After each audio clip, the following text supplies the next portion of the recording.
She lied about me being her baby's father. So I let her destroy her own life. Chapter 1. The dinner table lie that started it all. I'll never forget sitting at that dinner table, wondering how in the world I ended up in the middle of the most ridiculous mess of my life. To look at me, sitting there with a plate of pot roast in front of me, you'd never guess I'd been accused of fathering a child I didn't even know existed, by my sister's best friend of all people. Her name's Tara. She's been around forever. Practically lived at our house growing up. She and my sister, Rachel, were inseparable. Wherever Rachel went, Tara wasn't far behind. But what I never expected, not in a million years, was for Tara to show up at our parents' house one random weekend, holding a newborn baby in her arms, and straight-faced claim that I was the father. No warning. No conversation. Just straight to the point. Dropped that little bomb right in the middle of my mom's kitchen like she was announcing the weather. And the craziest part? Rachel believed her. Without asking me a single question. Without pulling me aside to even check if any part of it might possibly be true. She just stood there, arms crossed like she was disgusted with me, glaring like I'd been caught doing the unthinkable. As if I'd somehow lived a whole secret life right under everyone's nose. Meanwhile, I was sitting at that dinner table in complete disbelief. Quiet. Calm. Because honestly, I was too stunned to even react. I mean, what do you even say to something like that? How do you argue with someone who's already made up their mind? So I didn't. Not right away. Instead, I sat there. I watched. I listened. Because if Tara wanted to lie that boldly in front of my entire family, I was more than willing to let her dig that hole as deep as she wanted. And I already knew one thing for sure. When the truth came out, and it always does, it wasn't going to be me left buried at the bottom. Chapter 2. Meet me. The brother she should have known better than to doubt. I guess before we go any further, I should probably tell you a little about me. I'm not the kind of guy who looks for drama. I've always stayed pretty low-key. I work, I hang out with a small circle of friends, I keep to myself. I'm not out here trying to be in anybody's business, especially not my sister's or her best friend's. Growing up, Rachel and I were close in that typical sibling way. We fought over dumb stuff, teased each other, but at the end of the day, we always had each other's backs. At least, that's what I thought. Tara? She was always around. I mean, always. She practically had a drawer at our house. She knew our family inside and out. My mom treated her like another daughter. And for a while, it was cool. She was like the annoying little shadow that tagged along with Rachel everywhere. Nothing more, nothing less. But something shifted after high school. Tara got louder. Messier. A little too comfortable playing in grown folks' business, if you know what I mean. Still, I never paid her much attention. Until suddenly, I didn't have a choice. See, when Tara made that announcement about the baby being mine, it didn't come from nowhere. It came from Rachel. Rachel was the one who brought her over that day. Rachel was the one who stood there with that disgusted look on her face, like she just knew I was guilty. Like I was some dirtbag out here sneaking around with her best friend behind her back. That part, that's what cut deeper than the lie itself. It wasn't just that Tara said it. It was that Rachel believed it without hesitation. Without even giving me a chance to defend myself. Like years of being her brother, years of knowing who I am, meant absolutely nothing. That's the part I'll never forget. Not the lie. Not even Tara. But the fact that my own sister decided I was guilty first. And maybe, just maybe, she'd let me explain later. Chapter 3. The early days. The history that made this mess possible. If you really want to understand how things got this messy, you gotta understand Rachel and Tara. They weren't just best friends. They were the kind of inseparable that other people used to joke about. They finished each other's sentences. They borrowed each other's clothes without asking. They knew every stupid thing the other person ever did and never let them forget it. Growing up, I don't think Rachel spent more than a weekend without Tara glued to her side. And because of that, Tara was around me a lot too. Not because she wanted to be. Tara never really messed with me like that. In fact, she mostly treated me like an annoying older brother who existed purely to be made fun of. And I didn't care. I stayed out of their way. I was living my own life. We were all teenagers in the same house, crossing paths, eating my mom's food, and staying in our own lanes. But I guess, somewhere along the line, Tara started to change. Not overnight, but little by little. The harmless teasing turned into full-on attitude. She got bold in ways I never expected. Like one time, and this was long before the baby drama, she randomly showed up at my apartment with Rachel, acting like she owned the place. Sat on my couch, complained about my taste in music, went through my fridge like it was hers. It didn't seem like much at the time, but looking back, it feels different. Like those were the early warning signs. The little moments where Tara tested the waters, seeing how far she could push without me saying something. But I never gave her the reaction she wanted. I wasn't interested in her games. I wasn't impressed by the attention. So I brushed it off, kept it moving, and stayed in my lane. And I guess that's part of what made her so bold later. Because in her mind, if I wasn't going to pay attention willingly, she was going to force me to, in the loudest, messiest way possible. Chapter 4, The First Signs, when things started feeling off. It didn't happen all at once. Tara didn't go from zero to chaos overnight. It was more like a slow leak. Small things that didn't seem important at the time, but settled in the back of my mind anyway. At first, I figured I was just imagining things. She started showing up in places I didn't expect her to be, around the neighborhood, near my job, even at the gym once. Nothing that screamed stalker, but it was enough to make me tilt my head. One time I ran into her at the grocery store, completely random Wednesday night. I was grabbing some dinner stuff after work, and suddenly she's 2 steps behind me in the frozen aisle, pretending it's the biggest coincidence in the world. She smiled like we'd just bumped into each other in line, not like she'd been shadowing me for 10 minutes. She asked about my week, said she lived close now, asked what I was making for dinner, and I remember thinking, why would she care? We weren't close. We never had been. She'd always been Rachel's best friend, not mine. That was the line. And suddenly it felt like Tara was trying to cross it. After that, she started texting me now and then, sending dumb memes, inside jokes that didn't land, asking if I'd seen the latest show she was watching. I ignored most of it, but she didn't seem to notice, or maybe she didn't care. And the thing that started bothering me most? Rachel never said anything. She didn't ask why Tara was showing up at my place or messaging me. She didn't seem to think it was weird that her best friend had basically Ted herself into my daily life. At the time, I chalked it up to Tara being dramatic. I figured she'd get bored or embarrassed eventually and back off. But that's not what happened, because Tara wasn't bored. She was testing the waters.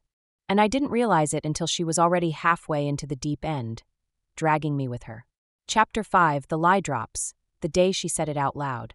The actual moment Tara said it out loud was so casual, I almost didn't register what she'd just done.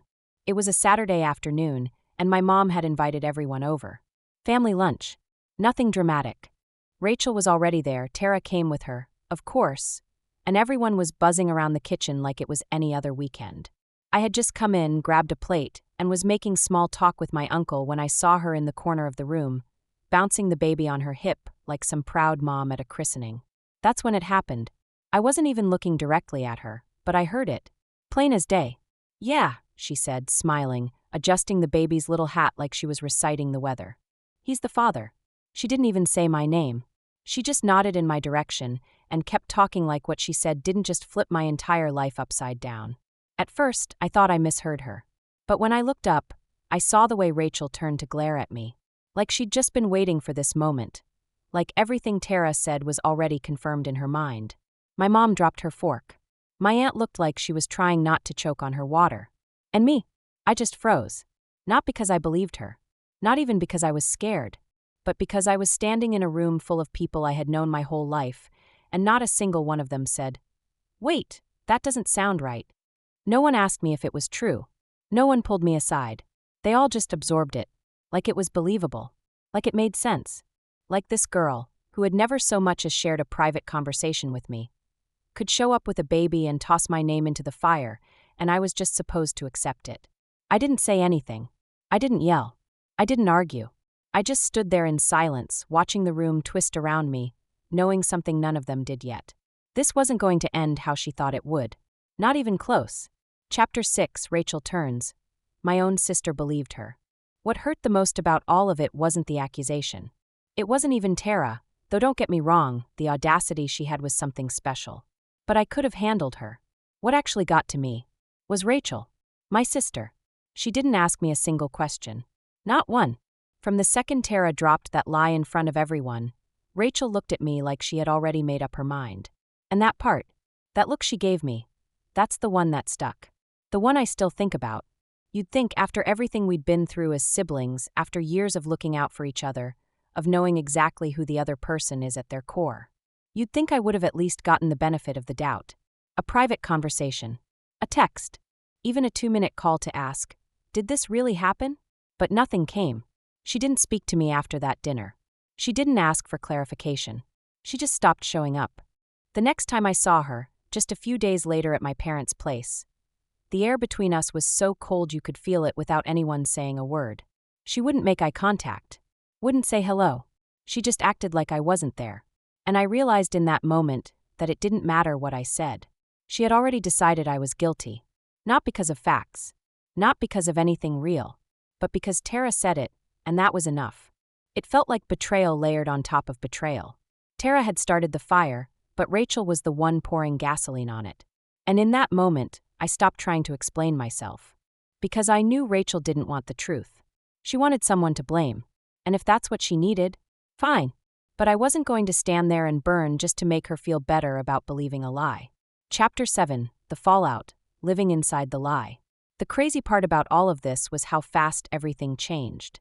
It was like one day I was just me, working, minding my business, living my regular life.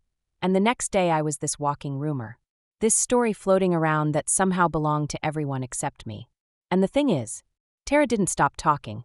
She ran with the lie like it was her full-time job. She told everybody, her friends, Rachel's friends, people in the neighborhood who barely even knew me. She didn't just want people to believe it happened. She wanted them to believe I was trash for not stepping up. I'd hear things secondhand. Little comments people would drop like they were testing the water. "Oh, I heard that situation with you and Tara is complicated. Must be rough, man. Whole baby thing." Or worse, the looks. That side eye from people who used to say what's up to me like nothing. The awkward way people would pull their kids a little closer when they saw me coming down the grocery store aisle. Like I was some cautionary tale now. Some guy who couldn't be trusted. And Rachel? She wasn't helping. She doubled down. If anything, she was more distant than ever. I'd catch her at family dinners whispering with Tara in the corner, shooting me these cold looks like I was the reason the vibe was off. But you know what? I stayed quiet. Not because I didn't care, but because I knew. I knew it wasn't going to last. See, the thing about lies like this? They get heavy. You gotta carry them everywhere you go. And Tara? She was reckless. She couldn't help herself. She loved the attention too much. And sooner or later, people like that mess up. They always do. So I waited. Patient. Watching her pile lie on top of lie. Watching Rachel dig her heels in deeper. And all the while, I was sitting there knowing exactly how this was going to end. It wasn't going to be loud. It wasn't going to be messy on my part. But when it happened, it was going to be final. Chapter 8, The Calm Strategy. Why I Stayed Quiet. A lot of people ask me why I didn't just blow up the second Tara said it. Why I didn't shut it down right there in the kitchen in front of everyone, or demand a paternity test, or call her out the minute Rachel turned her back on me. And honestly, I thought about it. There were a dozen times I almost did, almost pulled Rachel aside, almost called Tara out on her nonsense, almost stood up and made a scene just to get the weight of it off my chest. But I didn't. Not because I was scared. Not because I didn't know how to defend myself. But because deep down, I knew the truth was going to work harder than I ever could. Tara was building a lie on nothing. No receipts. No timeline. No reason. Just vibes and volume and her own delusions. And sure, people were eating it up at first. But that kind of thing doesn't last. She was enjoying the attention too much. She liked playing the victim, liked making it look like I was the bad guy. But when you love the spotlight that much, you start slipping. And the more I watched her lean into it, the fake tears, the social media posts, the pity parties she threw herself every time someone even suggested she might be lying, the more obvious it became that all I had to do was wait. Tara was going to bury herself. All I had to do was make sure I stayed far enough away when the walls came down. So I kept going to work. I kept checking in with my parents. I kept showing up like nothing was wrong, because in my world there wasn't. I wasn't going to let someone else's lie become the center of my life. She wanted to make noise. I wanted peace. And between the two of us, only one plan had a future. Chapter 9, Watching It Crumble. The lie starts falling apart. It didn't take long for cracks to start showing. That's the thing about people like Tara, they love attention way too much to play it cool. And the more eyes she had on her, the sloppier she got. It started small. Little things that didn't add up. She couldn't keep the timeline straight. One minute she was saying we'd hooked up at some party I never even went to. The next minute she was talking about a random night she showed up at my place. A night I knew for a fact Rachel was with her somewhere else entirely. She couldn't keep the story clean because there was no story. Just whatever sounded good in the moment.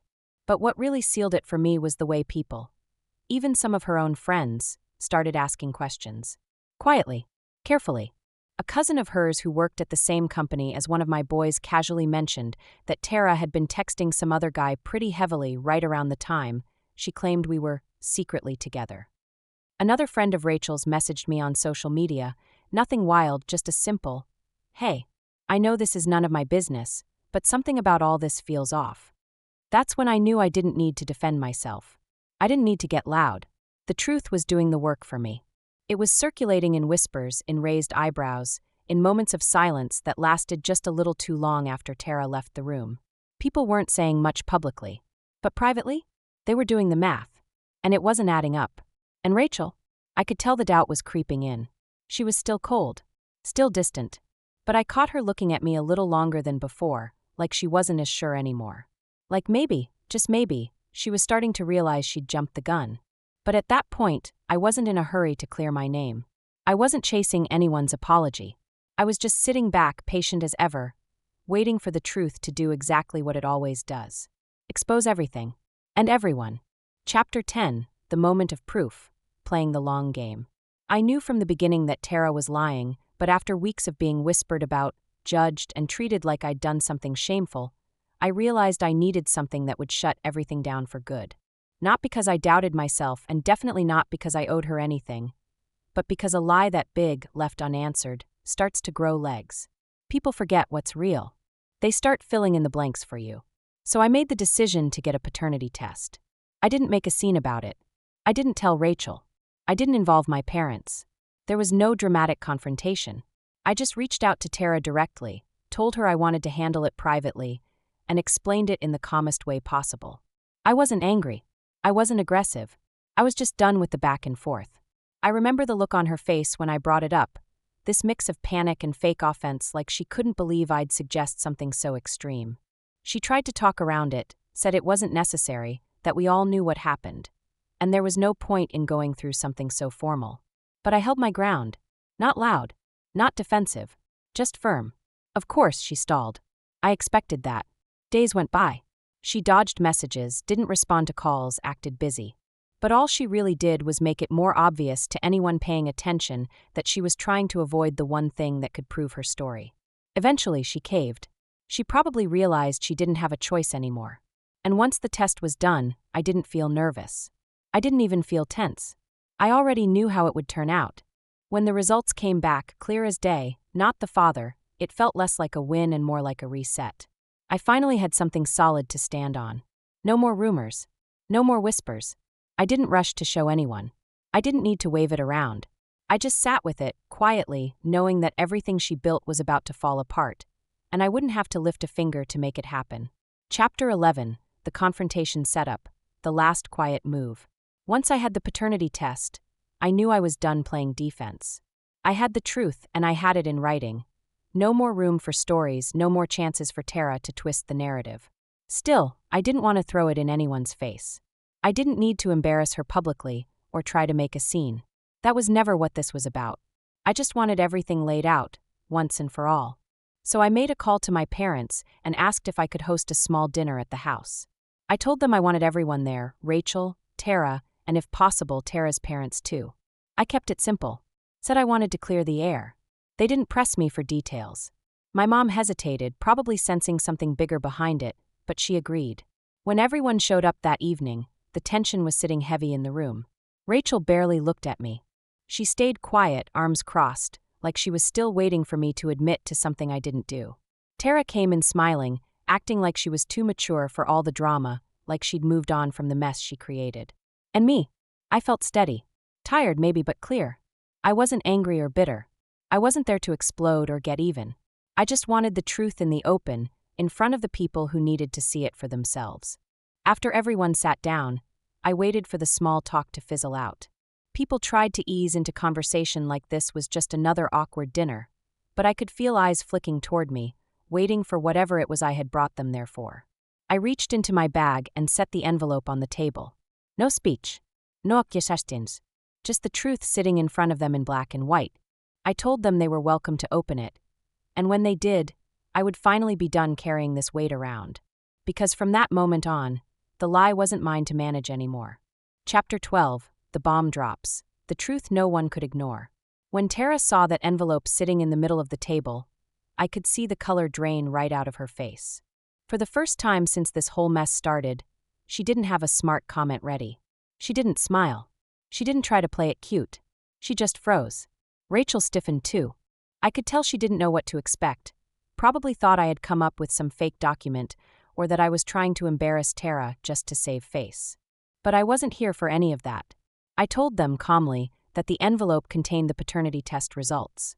I told them it was official, done the right way, and that I wasn't asking anyone to take my word for anything. They could read it for themselves. For a second, no one moved. Tara's mom was the one who finally reached across the table and picked it up. She didn't say a word while she opened it, didn't even glance at Tara before she started reading. And once she saw what it said, everything changed. The whole room shifted. It was quiet at first, that thick, uncomfortable silence that settles in when people realize there's no way to backpedal, no more room for excuses. Then came the reaction. Tara's mom's face turned hard. Her dad looked like he'd just been slapped. And Tara? She didn't even try to defend herself. She sat there shrinking smaller and smaller by the second, like she could disappear if she stayed still long enough. Rachel didn't say anything either, but I caught the way her shoulders dropped. That tiny, heavy exhale like it was just starting to hit her what she'd done. How easily she'd turned on me. How quickly she believed somebody else over her own brother. I didn't feel victorious sitting there. I didn't feel smug. Mostly I felt done. Whatever came next wasn't my problem anymore. Tara had built this lie. She was going to live in whatever came with it. And as far as I was concerned, I'd said everything I needed to say without raising my voice once. Chapter 13, Rachel's Humiliation. Realizing she chose the wrong side. Watching Rachel that night was probably the hardest part of all of it. Tara's lies were bad enough, sure. But Tara had always been who she was, messy, dramatic, doing the absolute most for attention since we were kids. None of that surprised me. But Rachel? That was different. Seeing her sitting there, finally realizing what she'd done, finally realizing that she'd believed a lie. Not just believed it, but ran with it, defended it, treated me like garbage because of it. That hit different. She didn't say anything right away. She didn't apologize. She didn't even look at me. But I didn't need her to say anything for me to know exactly what was running through her head. Regret has a look. And she had it all over her face. It wasn't loud. It wasn't dramatic. But it was there in the way she kept her head down, in the way she wouldn't meet anybody's eyes, especially mine. I didn't feel angry. I think part of me had already let go of the anger weeks ago. It was more like disappointment, the kind that sits heavy in your chest because you realize the damage is already done and there's nothing left to argue about. She'd made her choice, and now she had to sit with it. Tara was already unraveling. Her parents looked like they couldn't believe what they were hearing. My parents looked embarrassed, hurt, like they didn't even know what to do with themselves. But Rachel? She just sat there, quiet, in the middle of it all, realizing, probably for the first time, that she'd gone all in on the wrong person. That she'd believed someone who had absolutely nothing to lose over her own brother. And honestly, that was punishment enough. I didn't need to say a word to her. She was going to carry that moment a lot longer than I ever would. Chapter 14, Tara's Collapse. Watching it all fall apart. The thing about Tara is she had built this entire situation like it was a game she thought she could control. Every lie, every fake tear, every story she told. It was all built on the idea that nobody would question her. And for a while nobody really did. But that night, with that envelope sitting on the table, that was the end of it. After the results were read and the room had gone quiet, nobody looked at her the same way anymore. Especially not her parents. I'll never forget the way her mom looked at her. Not angry exactly, but like she didn't even recognize her own daughter anymore. Like she was seeing her for the first time without all the noise and drama clouding things up. Her dad was another story. He didn't yell, didn't curse. But the disappointment coming off of him was thick enough to fill the whole room. It was uncomfortable to watch. But not because I felt sorry for her. Not after everything she'd done. Not after the weeks of stress and humiliation she'd put me through. It was uncomfortable because she'd finally run out of road. There were no more excuses left to make. No stories left to spin. Just silence. And the weight of knowing everybody in that room knew exactly who she really was. I didn't stick around to hear whatever lecture her parents gave her afterward. That wasn't my problem. I'd done what I came to do. I'd told the truth, handled it directly, handled it like an adult. And now, she was left to deal with everything she'd created. Her social life? That was gone. Word spreads fast in a community like ours. People might not have been involved directly, but they heard about it. And nobody likes being lied to, especially not in a situation this messy. Her relationship with Rachel? Cracked right down the middle. Whatever they'd had before all this was never going to be the same. Not after that night. Not after the truth laid everything bare. Tara's lies didn't just fall apart. They exploded. And she only had herself to blame. Chapter 15, Walking Away. Why Tara did what she did. Looking back, it was obvious Tara didn't do any of this because she actually thought I'd step up and play dad. That was never her plan. It was never really about me at all. The truth is, Tara was desperate. She had gotten herself into a situation she couldn't control, with a guy who wanted nothing to do with her or the baby. And somewhere along the line, probably sitting with Rachel, complaining about how hard things were, an idea got planted. I don't know if Rachel suggested it outright or if Tara came up with it on her own, but either way, Tara convinced herself that pinning the baby on me was the easiest way out of a messy life. Because I wasn't just anyone. I was the safe option. I wasn't reckless. I wasn't disappearing. I had a job. I had a stable family who wouldn't let me walk away from responsibility if there was even a chance it was true. In her mind, I was trapped before I even knew I was playing the game. But what Tara didn't count on was how quiet I could be when I'm paying attention. She thought I'd panic, that I'd argue or fight or react emotionally. She thought the longer I stayed quiet, the more people would assume I was guilty. And honestly, for a while she was right. But what she never understood is that I wasn't staying quiet because I didn't know how to fight. I was staying quiet because I already knew I didn't have to. The truth doesn't rush. It waits. And by the time she realized I wasn't going to play along, that I wasn't going to be her safe exit from her own bad choices, it was already too late. She built the whole story on her own. And now she was going to have to live in it without me. Chapter 16, Mic Drop Ending. The truth behind her lie. After it was all over, people kept asking me what Tara was thinking. Why would she lie? Why would she do something like that, knowing it would blow up in her face? But the truth is, Tara didn't think it would. She thought I'd fold. That I'd do what people like me are expected to do. Stay quiet, play nice, take responsibility for something I didn't do just to keep the peace. And honestly, she was banking on how much people already liked her. Because Tara's always been good at playing the part. Charming when she wants to be, helpless when it works better. She's the kind of person who's used to skating by on drama and distraction. And when things with the actual father didn't work out, when he ghosted her, didn't show up, and didn't want anything to do with the baby, she panicked. I was her backup plan. Stable. Predictable. Responsible. I wasn't her first choice. I was the one she assumed would feel too guilty or too cornered to walk away. But I did. And not because I needed to punish her. Because I needed to choose myself. After everything, I didn't yell. I didn't call her names. I didn't ruin her life. She did that all on her own. I just stood back and let the truth do what it always does. It worked quietly. It worked completely. And it worked without me ever needing to perform the pain she caused. I moved on after that. No big social media post. No public explanation. Just quiet days, my own peace, and the people who still looked at me the same way they always had. Tara eventually faded into the background. Rachel and I, we're not where we used to be. Maybe we never will be. But I'm okay with that. Because the lesson I learned? Sometimes the best revenge is not revenge at all. It's walking away with your dignity. Letting the lie collapse without dragging yourself down with it. And never, not even once, needing to say, I told you so. Thanks so much for watching. If you love a good revenge story, or if you've ever dreamed of getting the last word without saying much at all, you're in the right place.